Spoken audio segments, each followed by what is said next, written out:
Kendall, you're drafted by the Steelers in 2001. What did you know about the Steelers when you were drafted by them? I knew about Greg Lloyd and Levon Kirkland at the time. Yeah, my brother was more of a football guy, sports guy. I was more in the track. So yeah, I knew of Greg Lloyd and Levon because he was a big guy playing linebacker. So if I recall correctly, it was your first training camp, and when you really turned heads was when you stopped Jerome Bettis. Yeah. Tell me what you remember about that drill and what happened. Well, it's funny because when you're a young guy, you come in, you just don't know what's going on. And you line up. We lined up, and it was our first goal line drill. And in my mind, I'm thinking, okay, I can't hit this guy because they pay him too much. But that wasn't the case. It was the first time we could hit. And I remember seeing Jerome, and I was like, man, he's thick. And Joy was on our side, jarring like Joy, being goofy and everything. And the ball snapped, and I was like, it's do or die. That's one thing when I played football. I was like, I'm not going to punk out. You know what I'm saying? So it was just a situation. And I got the best of Jerome on that, and yeah. Do you remember the reaction? Oh yeah, Joy. Yeah, it was a big deal because of course the veteran guys used to this. He was used to it, and they were excited. Everybody like almost picked me up. Yeah, Rook, whoa, and yeah, so it was like okay, all right, I did good, So I was walking straight line for a while. These guys good favors, so. Did your rookie year surprise even you? I'm sure you had expectations for yourself, but to be named Defensive Rookie of the Year, 9 sacks from the inside linebacker position, that's amazing. I mean, did your success even surprise you at all? Not really, and I tell this to my kids. My whole thing was to do my best. That was my mentor. Do my best, and when I was able to do the things I had been doing at Georgia, even better, and like I said, I told you, I wasn't a football guy. So getting sacks from inside linebacker and all those things didn't register. All I knew was play fast. You know what I'm saying? If I play fast, I hit something.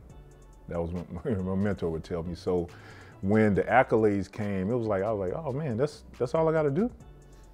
Stay healthy, of course.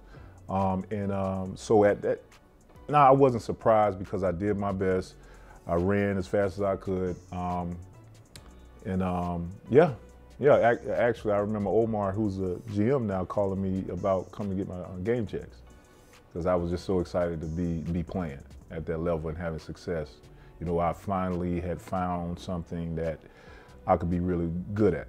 A lot of people search for that thing, and it came to me naturally. You mentioned not really knowing that 9 sacks was a lot from the Right. inside linebacker position. I mean, it's part of Blitzburg, right? Part of all that. Do you think about that now? Because when people think about, 9 sacks from the outside linebacker position is pretty good. 9 from the inside's unheard of. Yeah, I think about it now, and I know a lot more about football than I did when I played. So much so, I was like, dang, I did all of that unnecessary hitting for no reason. But yeah, it's and my oldest son, he likes Michael Parsons, and he talks about how he almost got my rookie tackle for loss. I think he had 23, I got 24. And that didn't register to me. And I'm like, oh, okay. So it's exciting for me to be able to share that with my kids. Injuries for you, obviously a big part of the story, and really cutting short what was an incredibly promising career. What was that like going through the variety of different injuries that you had? It was pretty tough, because I was a shadow. I became a shadow of what I was. Trying to get mainly my shoulder to bounce back, and I don't have a PhD in medicine or anything like that, so going back and forth with the trainers, doctors on how to get my shoulder back, it just didn't happen. And so you get depressed.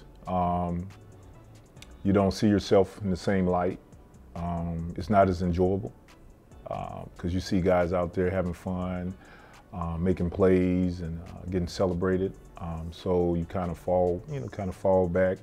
And I took a role as a mentor when I moved on, and it's probably one of the better things that happened for me because I was actively doing something versus just sitting in the dark and helping other guys out who were struggling and things of that matter. Can you separate, when you look back at your career, the what if I hadn't gotten hurt, from that 1 year in particular? Yeah. was just incredible. Yeah, I would, yeah. It's an easy thing, you know.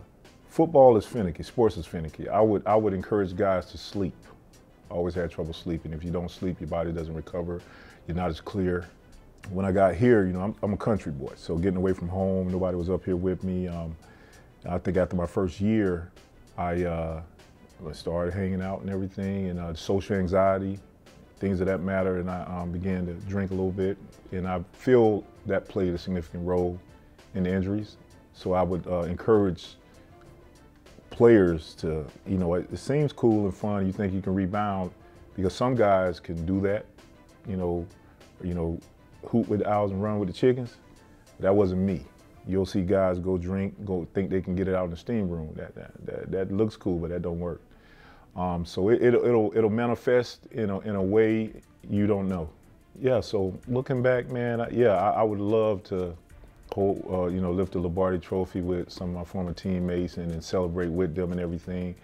You know, my good friend Clark Hagan passed. Clark was funny. You can have a bad day, Clark. Woo! What's up? You know, it's just like, oh, this dude crazy. You know, him, Joy Porter. You know, I love Joy. Brett Kiesel, Rodney Bailey, all of these guys. I'm listing off these guys' names. So to see the success that they had and see their families, and I have kids, and you know, it's a different part of my life. And you look back, and if had you had a glimpse of your future, most players would do it differently.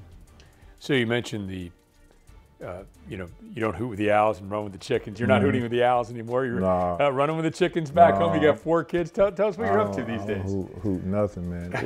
If anything, I'm a glorified bus driver. You know, and they're pretty. You know, my kid's pretty self-sufficient. Your boys are 16 to 10. My 16, 4 of them, right? Yeah, my 16. He's a football player, and but yeah. So my oldest started playing football, and I would ask him. I had to ask him the last 5 years. I just tapered down. Do you really want to play football? You know, because this is my child. This is not me. So I'm starting to understand what my mother felt. A lot of mentorship I try to do. I try to explain to my kids about mentorship. I had a mentor, Jim Marcellus. He played for the Kansas City Chiefs when they won the Super Bowl in 1969. I never thought that I could play pro football. I never was around it. I wasn't a football guy. I didn't even think I could get to the University of Georgia, but I believed in him. And everything he told me, he was one of the first men in my life, he's the only one to tell me something, and he kept his word. You know, so I learned a lot from him. It's amazing the little things that affect you and why you need a father in your life. So I try to be that to my kids.